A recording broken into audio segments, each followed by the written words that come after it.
This episode of Destructoid is brought to you by Jackthreads. Coming up on Destructoid, Dead Space 3 is giving you yet another reason to get angry at EA. BioShock Infinite starts to show off more of its mysteries, and there might be some good news for Darksiders dev Vigil Games. Get the full story right now on Destructoid.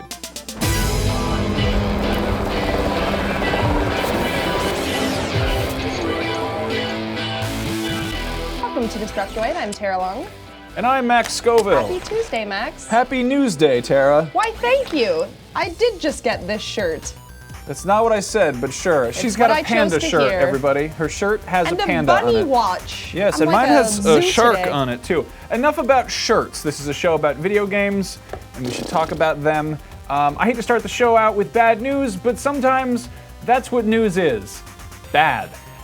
News broke this morning that Disney was pulling the plug on Austin-based studio Junction Point, which is the studio founded by veteran game designer Warren Spector, which was behind the last two Epic Mickey games. Well, all the Epic Mickey games, really.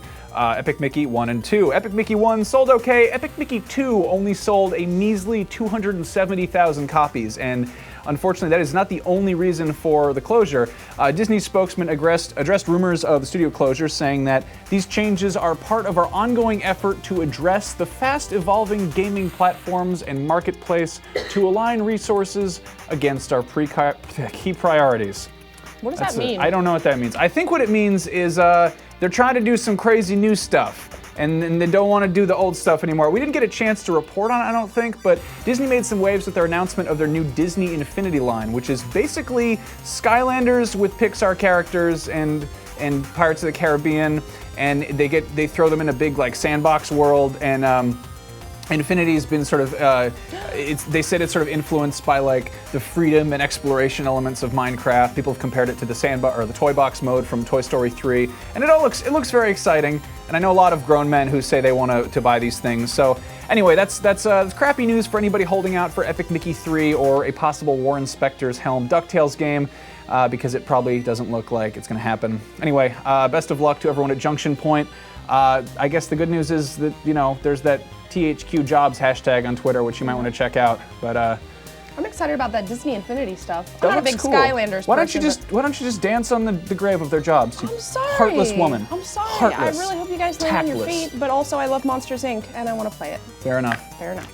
So, Maxis released a new trailer for SimCity this morning, which basically advertises their digital deluxe version of the game. This one includes some new landmarks and some new city sets. So basically, you get France, England, and Germany. So you can build landmarks like the Eiffel Tower or Big Ben. And you can also use some European transportation options as well. They have a German train or some British double-decker buses like in Spice World, or French police cars, because they do a lot of arresting, I guess.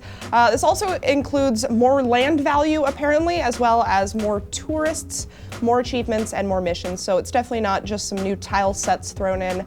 And this is on top of the Heroes and Villains set, which they showed off a long time ago, which we talked about on the show also.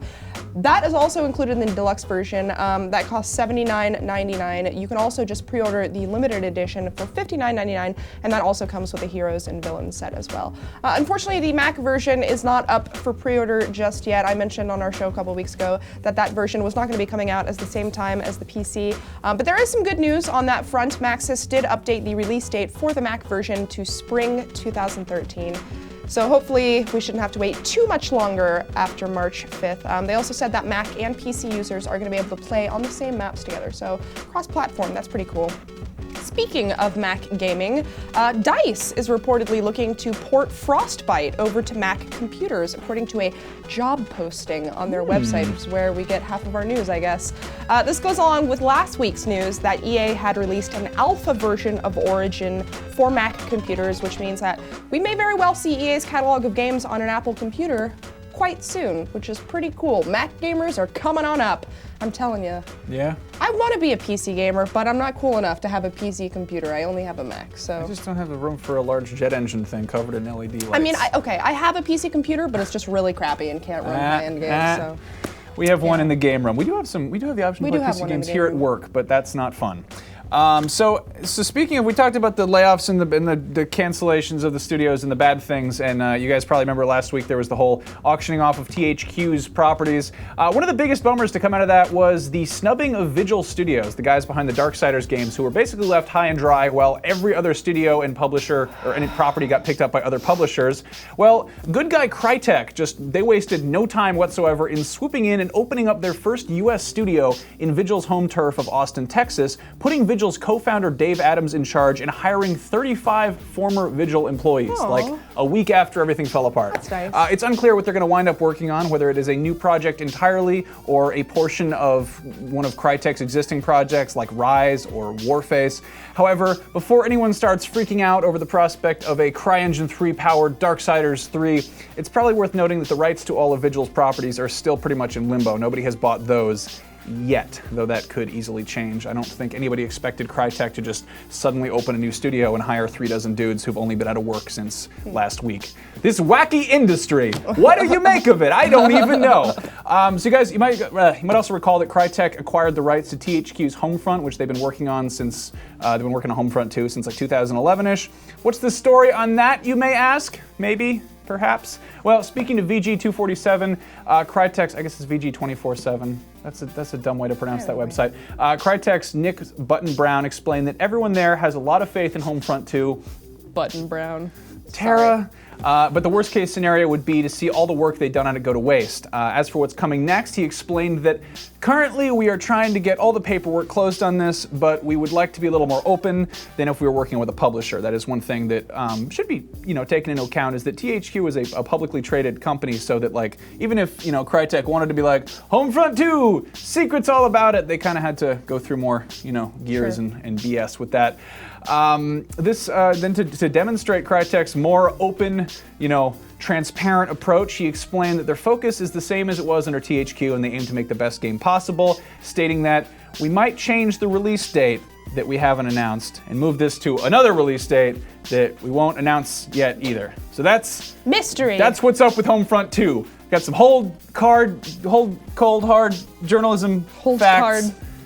There's no word on any possibility of Time Splitters 4, so just before you ask. Damn it. But Homefront 2, still a thing, no release date. Well, that's nice that those employees found jobs, though. Yeah, no, that's really cool. It won't bring Darksiders back. I'm assuming. It could, who knows? If they wanted to buy the franchise, they would have placed a bid on it. Nobody did because they know it's not viable for whatever reason. Bad marketing, probably. Oh, I'm still so upset. Okay, moving on. So as with most games leading up to their release, Dead Space 3 has been the subject of many a criticism lately. First for their inclusion of co-op, then for their inclusion of microtransactions, and now for their lack of a proper PC port.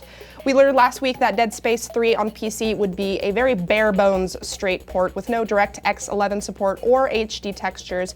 Mind you, none of the Dead Space games have ever really been up to par on PC, but people are extra mad about it now because of a comment made by the game's executive producer, Steve Papoutsis. He said in an, that is a pretty funny one too. He said in an interview with Shack News recently, quote, "At our studio, we've always made console games. The biggest thing is we want to make sure the quality of the experience is consistent across all platforms, so we don't have one user base saying it's better on their system." Okay, that seems reasonable, if not a little untrue. I mean, how do you justify Kinect by that logic? Anyway, it's more what he said after the fact that really rubbed people the wrong way. And I quote, "The fact that we're allowing you to control the game with a mouse and keyboard immediately makes the game feel different. We seem a little bit discredited for the amount of effort that goes into it, quite honestly." What? Oh dear. Okay. First off, I have been in this industry for not even 3 years now, and even I know that PC gamers are the last crowd you want to piss off, okay? Wrong move. Secondly, you act like you're doing this for charity or something. I mean, don't pretend like you're not gonna make $60 on every copy of the PC game that you sell. Either charge $60 for a game and make it the best game possible, or don't charge $60. It's that simple. I mean, I'm not a developer, so I don't know exactly how much work is involved in making something keyboard and mouse compatible, but I can tell you that virtually every other big name developer does it without kicking up a fuss, and they usually make it cheaper than the console version. So maybe don't sound so patronizing in interviews. Jeepers. Just a suggestion. At first I read that and I was like, well, they don't have to make a PC port. And then I was like, wait a second, they're charging $60 for that shit. Come on now, put some effort into it. Oh my. Put your back into it. Oh my, Papootsis. good heavens. Well, let's take a word from our sponsor, and then when we get back, we're gonna talk about some BioShock Infinite. Yes, we will. For some nice Yes. things. We have a breaking announcement about clothes. And that is, if you don't wear them, you will be naked, and since our oppressive future government has outlawed nakedness, we must wear them, lest we become criminals. It's no fun, I know, but hey, if we've got to wear clothes, we might as well wear some nice ones. Thankfully, there is Jack Threads. It is a top-secret internet clothing website that offers premium, fashionable, cool people clothes at up to 80% off retail price every day. Whether you are getting fancy and going for a preppy look, or you want more casual stuff to bro out in, or you're just in the market for some basics like jeans and sneakers and t-shirts that'll go with any wardrobe, Jack Threads has you covered, and it's all on sale always. I actually got this very t-shirt with Thor wielding a hammerhead shark, and I got this gray jacket, and I even have my faux gator skin wallet, which is treating me pretty well. Did Jack Threads pay you to say all that? Yes, they sponsored our show, Tara. Oh, right, yeah. But yeah, they have constantly new stuff coming in and things disappearing like these. I don't think you can find this jacket. I got it like a year ago. But go take a look for yourself at what is there. Normally there's a wait list to join, but you watch our show, so we've decided it's okay for you to join the top secret Jack Threads Fancy Gentlemen Who Aren't Naked Club. So just head to jackthreads.com/destruct and you can sign up for free today. There is no obligation to join, and every sign up helps support our show. Again, that is jackthreads.com/destruct. They really do have nice jackets. It's Get like you my swag favorite thing on, of theirs. son. Yes. All right, back to video game show.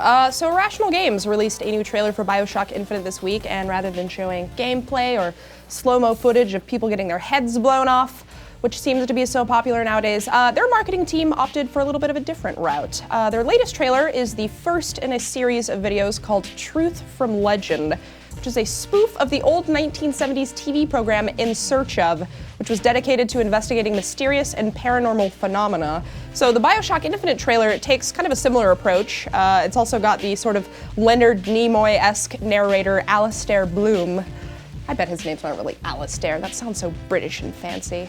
This one examines the history of Columbia, or what they refer to as a modern-day Icarus. So of course there's no actual gameplay in here. They just show some creepy black and white images and a short video of a chunk of Columbia that fell out of the sky, along with the artifacts that they discovered in them, which looks suspiciously similar to pre-order incentives. But other than that, there's mostly just a lot of mystery shrouding everything. It's a cool trailer. I like it. I like the old, parody stuff of old TV things. That's my dig. So I recommend checking it out. We will put a little annotation in the video here so you guys can go watch that if you would like, because it's a cool trailer. I think it might be my favorite trailer that isn't just some gameplay that I've seen in a long time. It's definitely one of the more creative ones. Yeah, they had some fun with that. And that Skyhook, that's a high-end collectible coming from NECA, the guys who did that portal gun that Anthony Carboni was always running around with on Instagram in our stupid office. Anyway, that is all the time we have for today's show. Yes. That happens. The show's end. I'm sorry, guys. We're going to be back here on Friday with one of our magical live shows that'll be happening at 3:30 p.m. Pacific time, right here, youtube.com/dtoid. And you can come and we might try and get some prizes, some codes to give you. Oh, or there'll be something prizes. fun. We don't know if we can promise that. We might be able to, but who knows? There will be. Come and watch. We'll have fun anyway. And you guys can always follow us on Twitter. The show is Dtoid Show. I'm Max Scoville. She's Tara Longus. I just read that part in the wrong order. Show the Dtoid Show. There, it's a robot with brownies. Go follow all of those things on the Twitter. It's great. Soon we're gonna be switching over to Vine so we can tweet videos. Just stop talking. Well, we'll see you guys on Friday. Have a good night.